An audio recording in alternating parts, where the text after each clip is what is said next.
북한이 대북전단 살포에 대한 반감과 함께 개성 연락사무소를 폭파하는 등 남북관계가 크게 경색되고 있는데요. 일단 김정은 위원장 지시로 상황은 숨고르기에 들어갔지만 정부는 예고한 대로 대북전단을 살포한 탈북자 단체들에 대해 강제 수사에 돌입했습니다.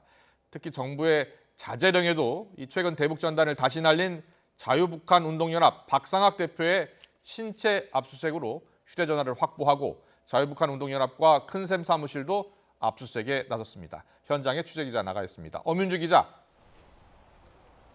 네, 자유북한운동연합 앞에 나와 있습니다. 네, 오전에 대치 상황이 계속되고 있었는데 지금은 어떻습니까? 네, 오후 2시부터 시작된 경찰 압수수색은 2시간째 진행되고 있습니다. 현재 박상학 대표와 변호인도 참관인 자격으로 현장에 참석해 있는데요.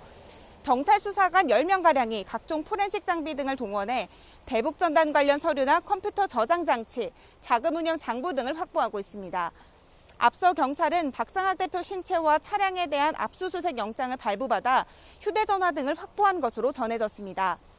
또 이곳 자유북한운동연합 외에도 박상학 대표의 동생 박정호 씨가 운영하는 탈북민 단체 큰샘 사무실에서도 압수수색을 진행하고 있습니다. 박 대표 측 변호인은 기자들과 만나 간첩 잡는 서울청 보안수사대가 북한 주민을 돕는 사람을 수사하는 게 타당한지 의문이라며 불만을 나타냈습니다. 자유북한운동연합과 큰샘 등은 남북교류협력법과 고압가스 안전관리법, 기부금품 모집 사용법 등 4가지 혐의를 받고 있습니다. 통일부가 지난 11일 이들 단체에 대해 수사를 의뢰한 지 보름 만에 강제 수사에 돌입한 셈입니다. 최근 이재명 경기도지사도 이곳 외에 순교자의 소리, 북한 동포 직접 돕기 운동 대북 풍선단 등을 더해 모두 4곳을 사기와 자금 유용 등 혐의로 고발했습니다. 특히 자유북한운동연합의 경우 최근 10여 년 동안 80여 차례 대북전단을 살포한 것으로 파악되는데요. 전체 116차례 중 70%를 차지하고 있습니다. 그만큼 이 단체는 그간 대북전단 살포의 주축이었습니다. 박상학 대표는 지난 22일 밤 정부의 자제령에도 경기 파주에서 대북전단을 기습 살포했다고 주장했고 이틀날 강원 홍천에서는 대북전단 풍선이 발견되기도 했습니다.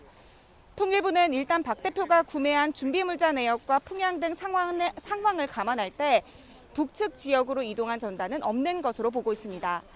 앞서 박 대표는 지난 23일 자신의 거주지에 찾아온 취재진들에게 어떻게 찾아왔느냐고 항의하며 주먹질을 하고 복도에 있던 벽돌을 던진 혐의로 경찰 수사를 받고 있는데요.